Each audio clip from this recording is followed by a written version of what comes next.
Você pode odiar ou amar a contratação do Dudu pelo Atlético, mas tem um detalhe tático que ninguém tá falando, e ele muda completamente o jeito que você precisa olhar pra essa contratação. Muita gente tá presa ali no escândalo da rescisão, no pulo de muro entre os rivais, na bagunça dos bastidores, mas a pergunta certa é: o Dudu ainda é capaz de resolver um jogo? E mais importante, ele encaixa no time do Cuca? Eu vou sair do oba-oba e vou responder com clareza. Foi um bom negócio pro Galo? E onde afinal ele pode encaixar nesse time do Cuca que nesse momento vive um cenário pressionado por desempenho? Para começo de conversa, é indiscutível que o Dudu nesse primeiro semestre foi um dos principais jogadores do Cruzeiro. Agora, o Cruzeiro teve um bom desempenho nesse período? Longe disso. Mas em times que sofrem para criar oportunidades, geralmente quem vai se destacar é o jogador que consegue fazer o diferente. O cara que consegue sair de posição e destravar com drible, que consegue receber de costas numa situação não vantajosa e conseguir girar e gerar alguma situação, quebrar linhas no 1 contra 1, com passes, pisar na área para concluir. E nesse aspecto, ele definitivamente cumpriu o papel dele. É verdade que foram poucos jogos, mas aqui a gente precisa quebrar o mito de que a lesão que ele sofreu lá em 2023 atrapalha ele de mostrar todo o desempenho possível. Eu sei que o atleticano não viu os jogos do rival nessa temporada, isso é normal, mas fica tranquilo que pra fazer esse vídeo eu assisti todos os jogos da temporada regular que o Dudu teve em campo, e alguns do Campeonato Mineiro também. E eu posso te afirmar, eu não vi impacto físico nenhum nas atuações dele. Fisicamente eu vi um jogador inteiro, que arranca, que dribla, que sai de posição, que joga o jogo inteiro fisicamente bem. Não é intenso defensivamente, não é o cara que você vai ver subindo toda hora pra pressionar, pra contra-pressionar, mas convenhamos que o Dudu nunca foi esse jogador também. E aí que vem a segunda parte, ele ainda tem potencial de resolver uma partida, resolver um campeonato? E aí pra mim começam algumas interrogações. O Dudu pra mim fica num espectro meio confuso ali, principalmente quando a gente compara ele com as concorrências que ele vai ter no próprio Galo por posição. E os números ajudam a gente a confirmar isso. Aqui eu coloquei em comparativo os números do Dudu, do Coelho, do Hulk e do Scarpa, os principais jogadores em que ele vai concorrer por posição ali no Galo e o desempenho deles em 2025. De cara a gente já vê que o Dudu é o jogador que teve menos minutos em campo. Por isso, para equalizar todos os números, eu coloquei o aproveitamento por 90 minutos. Não é por jogo, é a cada 90 minutos o quanto que ele consegue performar. Obviamente que isso vai gerar um impacto. Um cara que joga 90 minutos seguido é diferente de um cara que faz 30 minutos por jogo. Mas aqui dá pra gente ter um referencial. Para ajudar a entender também, eu coloquei em verde quem que é o melhor jogador naquele quesito. Em amarelo, o segundo melhor, e em vermelho, o pior. E aqui de cara, eu imagino que você, atleticano, já deu uma assustadinha com alguns números do Dudu. Aqui a gente consegue ver que o Dudu consegue colaborar em grandes chances, mas quando a gente olha o número de finalização, a gente vê que definitivamente não é um cara de tanta pisada na área, de tanta conclusão de jogadas assim. O próprio Coelho, que também não é esse jogador, consegue ter números melhores do que ele, tanto para finalizações quanto para finalizações no alvo. Por outro lado, eu vejo que o Dudu consegue colaborar mais quando a gente fala de entradas no último terço, e aqui é onde eu vejo a principal colaboração dele no time do Cruzeiro. A entrada no último terço por passe ou por condução, ele é um cara muito ativo, é um cara que você consegue colocar a bola nele mesmo no momento de desvantagem, e ele vai encontrar situações para girar, para receber, para avançar, para atacar o espaço, e esse é o tipo de jogador, é aqui que eu vejo que ele consegue colaborar mais no Galo. Não é um criativo como o Scarpa, e nem um jogador que vai conduzir a todo momento como o Coelho. Vamos dizer que ele fica ali no meio termo entre os dois, mas sempre a gente lembrando também que um cara que joga 90 minutos é diferente de um que vai jogar esses minutos pingados em vários jogos. Em relação de criatividade, é algo que me preocupa um pouco mais, principalmente porque eu vejo que tem muita gente querendo escalar ele como um camisa 10, sendo um jogador criativo, cérebro do time, mas os números aqui talvez te convençam do contrário. O natural é que a gente veja o Dudu jogando por uma das pontas, pela esquerda, pela direita, ou sendo um jogador centralizado por ali. E convenhamos que os números não são muito empolgantes assim. O Coelho, por exemplo, consegue ser o jogador com mais passes-chave, enquanto o Scarpa é disparado o jogador com mais passes progressivos. Eu vejo que o Dudu ele pode colaborar com algumas situações, mas a principal característica dele vai ser nos dribles, na condução, no arraste, na explosão,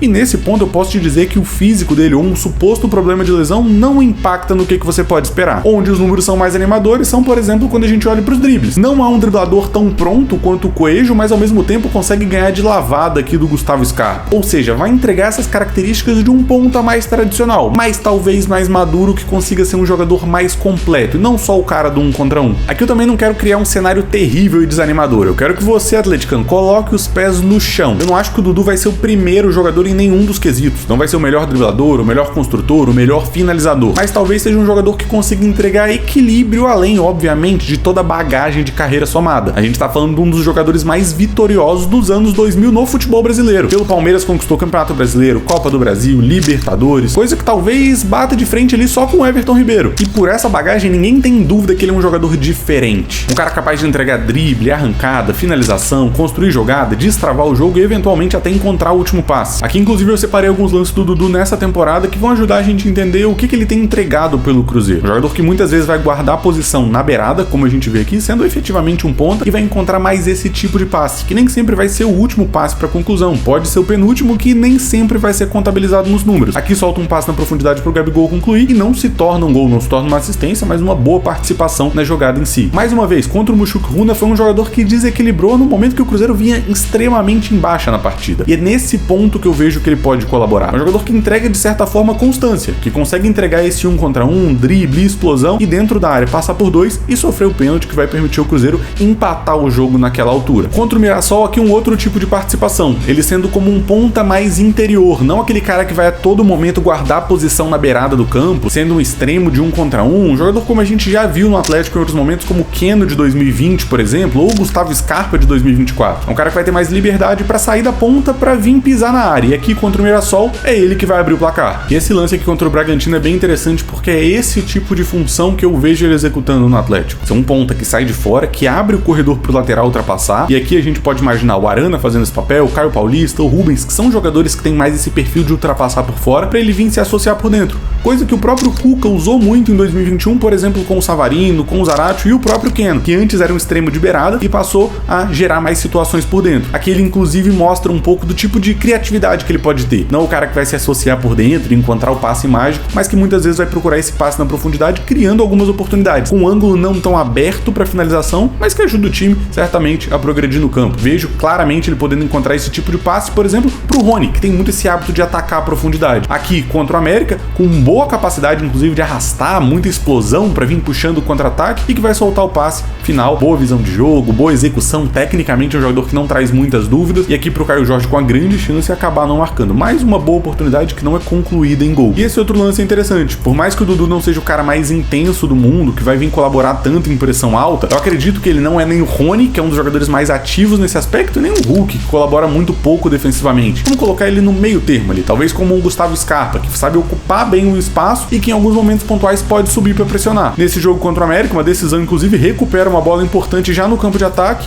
e serve o Gabigol. Opta por servir, um jogador que tem um senso coletivo dentro de campo interessante, e o Gabigol perde a primeira e depois a segunda oportunidade também, que poderia ter classificado o Cruzeiro para a final do estadual. E pra gente fechar, mais uma participação aqui contra o Uberlândia, mostrando que é um cara que também tem essa pisada na área. Não é o ponta que vai só guardar a posição, mas que fecha do lado oposto aqui para concluir de cabeça, não um jogador baixo, mas marcando um gol de cabeça para transformar num 3-1 aqui contra o Uberlândia. O Dudu foi um cara que teve um começo interessante ali com o Leonardo Jardim, justamente esse ponta, como eu comentei, que sai de fora para dentro, abre o corredor pro lateral e vai procurar muitas vezes esse drible, tanto para um lado quanto para o outro, e esse passe de profundidade que não vai liberar tanto ângulo para finalização, mas para encontrar esses atacantes mais móveis. Exatamente a mesma função que ele fez no Palmeiras com o Abel Ferreira. Era o ponta, mas que abria o corredor pro Piquerez, pro Vinha, pro lateral que ultrapassava mais. Um cara que tem influência no jogo como um todo, e aí a gente precisa definitivamente responder a pergunta: tem espaço no Galo do Cuca? Definitivamente tem, em especial quando a gente olhar a autoridade do Cuca de recuperar jogadores de alto nível que se encontram em baixa. Em 2013, por exemplo, ele fez isso com o Jô. Em 2021, a gente pode colocar ali o papel que ele fez com o Mariano, que virou um dos melhores laterais da temporada, e inclusive o trabalho que ele se propõe a fazer agora em 2005 com o próprio Rony. E o Dudu, pra mim, entra nesse mesmo bolo, e taticamente tem uma vantagem. O time é a cara dele. A forma de jogar do time é a cara dele. Pensando no campo de ataque do Galo nessa temporada, é mais ou menos isso daqui que a gente pode ver, né? O Franco, que vai fazer a saída de bola, mais baixo lá, o Gabriel Menino, que muitas vezes vai fazer essa ligação, muitas vezes inclusive pisa aqui na frente, os laterais que tomam conta da profundidade, tanto o Natanael quanto o Arana, pensando aqui no time todo saudável, são eles que vão aproveitar a profundidade e a amplitude do campo, vão funcionar praticamente como pontas para fazer algo que o Cuca gosta muito, ter os pontas jogando de fora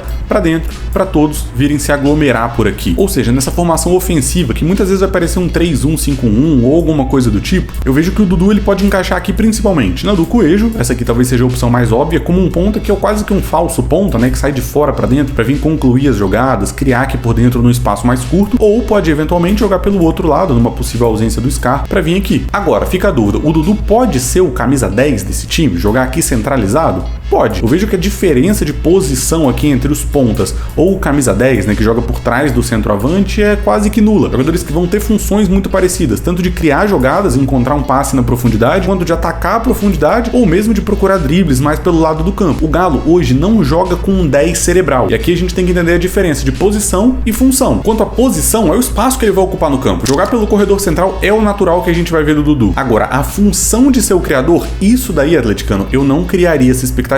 E aí, pensando no encaixe dele pro time, vai uma mensagem direto pro próprio Dudu. Eu não sei se ele conversou alguma coisa com o Cuca, mas eu não vejo ele tendo vaga cativa nesse time titular. Eu vejo sendo uma ótima opção para jogar em praticamente todas as funções dali, em especial para um elenco razoavelmente curto e que tem tido problema com a ausência de jogadores, por suspensão, por lesão ou eventualmente até por convocação. Pode ser o ponta que abre o corredor pro lateral? Pode também. Pode ser eventualmente um 10 menos criativo, mas que ocupa aquele espaço? Com certeza. Se precisar inverter ele de ponta, rende também. E aí que a gente tem que responder, vale o investimento? Porque por mais que ele chegue no Galo com condições financeiras melhores do que são as que ele chegou no Cruzeiro, eu vejo muitas incertezas quanto ao momento do jogador. Hoje, pelo que a gente viu ele pós-lesão, né, pós-2023, já com a idade mais avançada, chegando no finalzinho da carreira, eu não acho que ele é um titular incontestável, talvez em nenhum dos times de ponta do futebol brasileiro, o que se esperaria de um jogador com um salário ali na casa de R$1 milhão. Agora, vale a contratação? Vamos excluir o lado financeiro, pensar só no lado do jogador. Vale, principalmente nesse contexto de meio de temporada, em que você não vai encontrar grandes jogadores disponíveis, muito menos alguém com a bagagem do Dudu. Agora, pensando numa solução de médio, de longo prazo, que vai ajudar o Galo a se consolidar no cenário nacional, eu vejo que não é uma solução definitiva. Me parece mais uma válvula de escape de meia temporada para encorpar o elenco, para tentar corrigir no curto prazo e quem sabe brigar por um título esse ano, no máximo no ano que vem, do que alguém para levar o Galo longe nos próximos anos. Para mim, tá mais perto de uma contratação de emergência do Daverson em 2024 do que algo mais consolidado como foi o Hulk em 2021.